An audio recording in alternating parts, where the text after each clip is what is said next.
Hello friends, Radhe Radhe. कैसे हो आप लोग? आशा करती हूँ सभी लोग मस्त होंगे, स्वस्थ होंगे, खुशहाल होंगे अपनी जिंदगी में। तो आज मैं फिर से एक नई वीडियो के साथ आपके सामने हूँ। जो मैंने फर्स्ट पार्ट बनाया था उसमें मैंने आपको बताया था कि ये मैंने अपना सपना कैसे साकार किया। एक छोटे से अमाउंट से मैंने अपना ये बिजनेस शुरू किया था।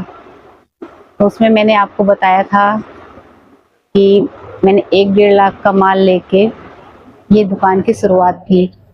और उसमें मैंने थोड़ा थोड़ा मार्जिन लेके ही अपनी सेलिंग शुरू करी थी।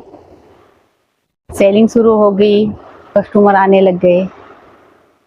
उसके बाद उसकी दूसरी सीढ़ी हमारे सामने जो आई, कस्टमर अपनी चॉइस की चीजें हमसे मांगने लग गए कि आपकी दुकान पे शिफॉन की साड़ी मिलेगी, तो आपकी दुकान पे मुझे ये सिल्क की साड़ी होगी, आपकी दुकान पे कॉटन का सूट होगा। ऐसे कई वैरायटियों के बारे में वो सामने से अपना प्रस्ताव रखते।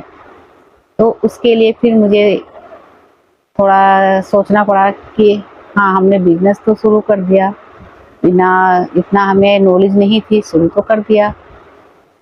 मार्जिन का तो कुछ नहीं, कि हर किसी को नॉलेज हो जाती है कि हमें अगर 10 रुपए का सामान लेके आए हैं तो उसमें हमें क्या लेना है क्या नहीं। पर आगे हमें वैरायटी क्या रखनी है, उसके लिए हमें फिर दिमाग लगाना पड़ा। उसके लिए हमने भी यूट्यूब की वीडियो भी देखी, काफ़ी नॉलेज वाली वीडियो देखी।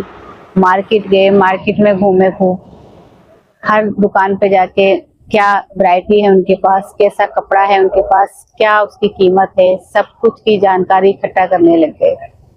इसी तरह धीरे धीरे हमने जो कस्टमर हमसे मांगता वो चीज हम लाने की कोशिश करते। इसलिए हमें अपने बिजनेस को थोड़ा और ऊपर ले जाना था। ऊपर ले जाने के लिए हमें कुछ तो करना था। ऐसा तो है नहीं कि हमने सामान लिया जी, दुकान पे सेट कर दिया जी, उसके बाद बैठ गए आराम से, वो कस्टमर आएगा उठा के दे देंगे। ऐसा नहीं होता ना।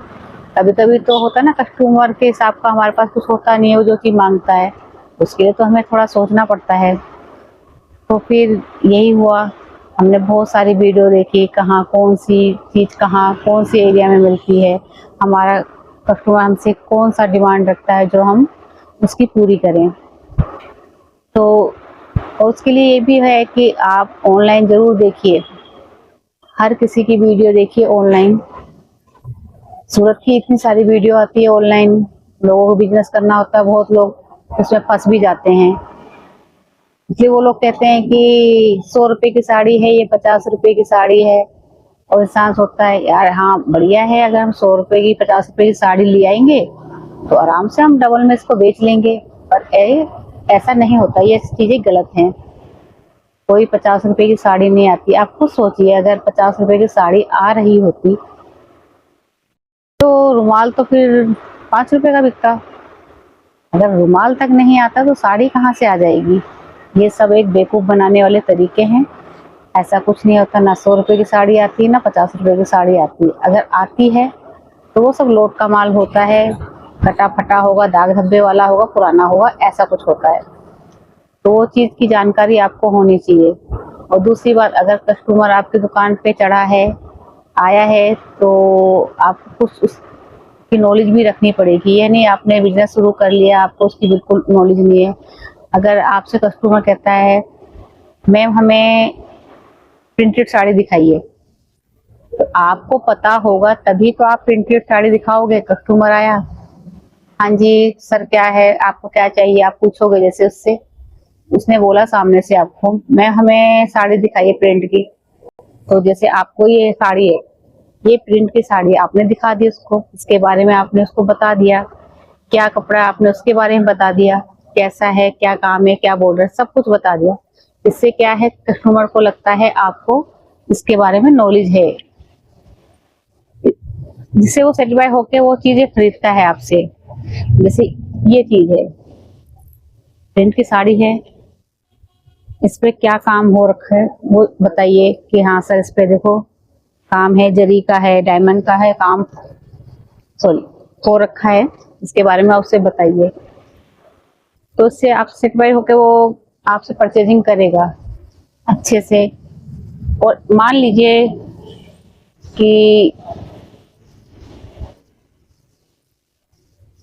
ये साड़ी है, मान लीजिए साड़ी है जो हमारी है, हमको इससे सेलिंग करनी है 610 रुपये में।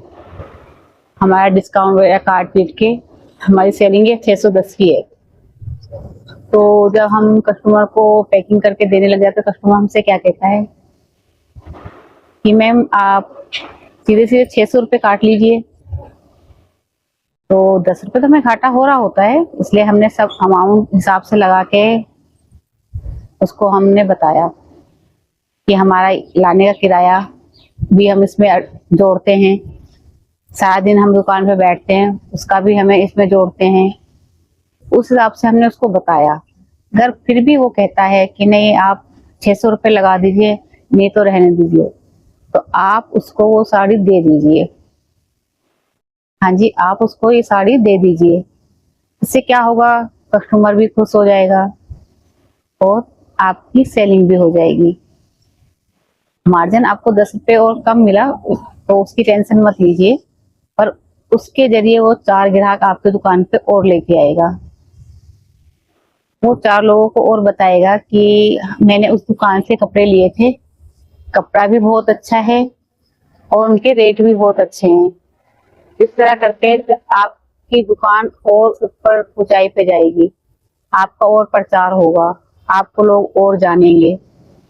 तो इस तरह थोड़ी नॉलेज अपने अंदर रखिए। अगर नया काम शुरू कर रहे हो और नए काम में कभी भी ऑनलाइन माल मत मंगाइए, कभी भी, इसलिए कि ऑनलाइन माल जो होता है, जो अलग ऐपों पे बिकता है, जैसे इंस्टाग्राम हो गया, मोज हो, मीशो हो गया, अलग अलग ऐसे हैं, अमेजोन वगैरह, सब चीज अलग अलग है जिसपे ऑनलाइन सामान बिकता है, पर वो चीजें अलग होती हैं। वो चीजें आपको दुकान पे देखने को नहीं मिलेंगी इसलिए ऑनलाइन चीजें मंगाने में। इससे कभी भी आप शॉपिंग करिए, कभी भी अपनी स्टार्टिंग करना हो, जैसे किसी भी काम की स्टार्टिंग करना हो, तो पहले एक बार आप उस ओनर से मिलिए, उसके प्रोडक्ट देखिए, उसके रेट जानिए, अच्छी तरह जांच परख करने के बाद ही आप उनसे सामान खरीदिए।